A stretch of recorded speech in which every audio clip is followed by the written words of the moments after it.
നമുക്കിന്നൊരു day in my life ആയാലോ. ഇന്നൊരു സൺഡേ ആണ്, നോർമൽ സൺഡേ. നമുക്ക് അമ്പലത്തിൽ പോയിട്ട് തുടങ്ങാം. അപ്പോൾ സ്വാഗതം മിസ്റ്റി മൊമെൻറ്റ്സിൻ്റെ അടുത്ത നിമിഷത്തിലേക്ക്.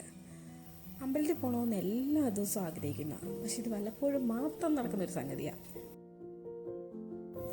അമ്പലത്തിലൊക്കെ പോയിട്ട് വന്നാൽ എന്തൊരു പോസിറ്റിവിറ്റിയാ അല്ലേ.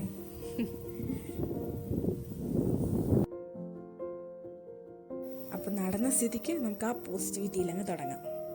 അതുപോലെ തന്നെയാണ് ഇവിടുത്തെ വെയിൽ. മഴയായ വെയിലിനെ കാണാനേ കിട്ടാറില്ല. ഇന്ന് വെയിലൊക്കെ ഉണ്ട്. വെയിലുള്ള സ്ഥിതിക്ക് നമുക്ക് തുണിയെല്ലാം ഉണക്കിയെടുക്കാം. ഇവിടെ മുറ്റത്ത് വെയിൽ കിട്ടാറേ ഇല്ല.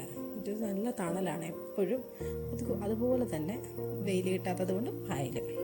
അപ്പോൾ നമുക്ക് ടെറസിൻ്റെ മേളിൽ കൊണ്ടുപോയി തുണിയിടാം. തുണി ഉണക്കിയെടുക്കലാണ് ഇന്നത്തെ എൻ്റെ മെയിൻ പരിപാടി. ഇവിടെ നിറച്ച് മരങ്ങളായതുകൊണ്ട് വെയിൽ താഴോട്ട് കിട്ടൽ ഭയങ്കര പാടാണ്.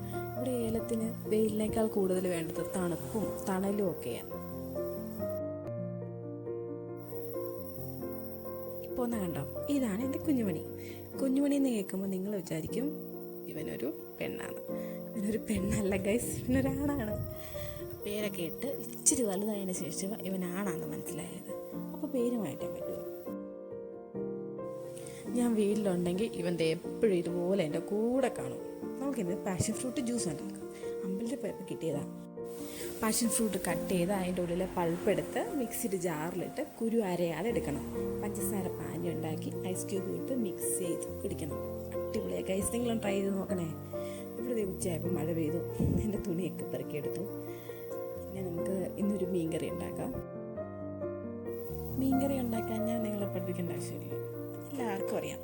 എന്നാലും ഞാൻ പറയാം, ഇതൊരു സിമ്പിൾ വേ ആണ്. വെളിച്ചെണ്ണ ഒഴിച്ച് ഉലുവയിട്ട് കടുക് പൊട്ടിച്ച് ജിഞ്ചർ ഗാർലിക് പേസ്റ്റ് ഇട്ട് കുറച്ച് വെളുത്തുള്ളിയും കൂടെ ഇട്ട് പച്ചമുളക് കീറിയിട്ട് നന്നായിട്ട് വഴറ്റണം.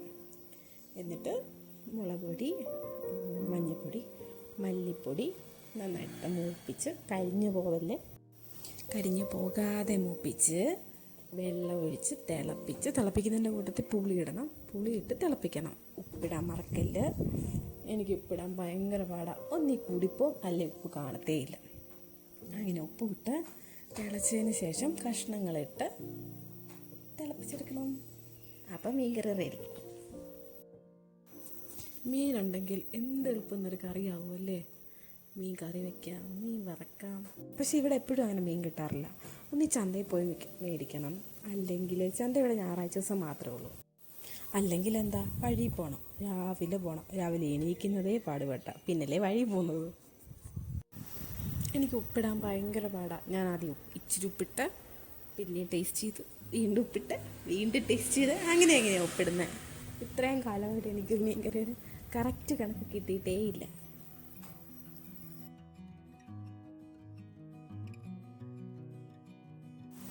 അങ്ങനെ മീൻകറിയൊക്കെ വെന്തു. ഇതന്നെ മീൻകറി വെന്തതിന് ശേഷം നമുക്ക് കുറച്ചൊരു പനഞ്ഞില്ലും കൂടെ വറുത്തെടുക്കാം. കുറച്ചേ ഉള്ളൂ. പനഞ്ഞില്ലെന്ന് വെച്ചാൽ മീൻ്റെ മുട്ടയില്ലേ, നിങ്ങളുടെ അവിടെയൊക്കെ എന്താ പറയുക. എനിക്ക് മീൻകറി ഭയങ്കര ഇഷ്ടമാണ്. മീൻ വറുത്താലോ കറി വെച്ചാലോ എന്തെങ്കിലും മീൻ ഉണ്ടെങ്കിൽ അന്നൊരു ദിവസം ദിവസം അങ്ങനെ മീൻ വറുത്തതും കറിയൊക്കെ കൂട്ടി ചോറൂണ് കഴിഞ്ഞു. ഇനി നമുക്ക് പാല് മേടിക്കാൻ പോയാലോ. ഇവിടെ പാല് മേടിക്കാൻ പോകുന്നത് സൊസൈറ്റിയിലോട്ട് പാലും കൊണ്ട് പോകുന്ന വണ്ടി എണ്ണ. അത് വഴിയിൽ വരും. ആ ടൈം ആകുമ്പോൾ ചെല്ലുന്ന നമുക്ക് വണ്ടിക്കാരുടെ കയ്യിൽ നിന്ന് പാല് മേടിക്കാം. പാല് മേടിക്കാൻ പോകുമ്പോൾ ആദ്യക്കൂട്ടർ എന്നും എൻ്റെ കൂടെ വരണം. അവന് തന്നെ പാല് മേടിക്കണം. തൊട്ടപ്പുറത്തൊരു കടയുണ്ട്, അവിടെ നിന്ന് എന്തെങ്കിലും മേടിക്കുകയും ചെയ്യാമല്ലോ. ഞാൻ വീഡിയോ എടുക്കുവാണെന്ന് പറഞ്ഞതാ ഇങ്ങനെ നടക്കുന്നത്. ഇവിടെ മുറ്റത്ത് കണ്ടോ വെളുത്ത് കിടക്കുന്നത്, അത് പായൽ മാറാൻ കുമ്മായി വിട്ടേക്കുക. ഇനി നമുക്ക് വൈകിട്ട് ചായയുടെ കൂടെ ഏത്തക്കാപ്പായാലോ. ഏത്തക്കാപ്പ ഉണ്ടാക്കാനൊക്കെ എല്ലാവർക്കും അറിയാമല്ലോ. ഇവിടെ ചായക്ക് എന്തെങ്കിലും ഒന്ന് വേണം. എന്തെങ്കിലും കാണും, നല്ല ബിസ്ക്കറ്റോ അങ്ങനെയുള്ള സ്നാക്സ് എന്തെങ്കിലും അത് കാണും. അതല്ല എന്നുണ്ടെങ്കിൽ ഇതുപോലെ. ആദ്യത്തെ ട്രിപ്പ് വറുത്തെടുത്തു. ഇനി നമുക്ക് അടുത്ത ഏത്തപ്പഴം അരിയാം. ഏത്തപ്പഴം അരിയുമ്പം എനിക്ക് ഓർമ്മ വരുന്നതാണ് ഇവിടുത്തെ അച്ഛൻ മരിച്ചുപോയി. അച്ഛൻ എപ്പോഴും പറയുമായിരുന്നു, നീ കൈ മുറിയാതെ എങ്ങനെയൊക്കെ ഏത്തപ്പഴം അരിയുന്നതെന്ന്. കാര്യം ഞാൻ അത്രയും നൈസായിട്ടായിരിക്കും. എനിക്കതാ ഇഷ്ടം. നിങ്ങൾക്കോ? ഞാൻ എന്തുണ്ടാക്കിയാലും അത് അടിപൊളിയാണെന്ന് പറഞ്ഞ് കഴിക്കുന്ന ഒരു മുതലാണത് ഇത്. അത് അടിപൊളിയാണെന്ന് പറയും, എന്തുണ്ടാക്കിയാലും പറയും. അത് തന്നെ സന്തോഷമല്ലേ. അപ്പോൾ ഇനി അടുത്തൊരു വീഡിയോയിൽ കാണാം. നന്ദി, നമസ്കാരം, സസ്നേഹം, miss you moments bye Hari. Tata, പെട്ടെന്ന് കാണാം കേട്ടോ.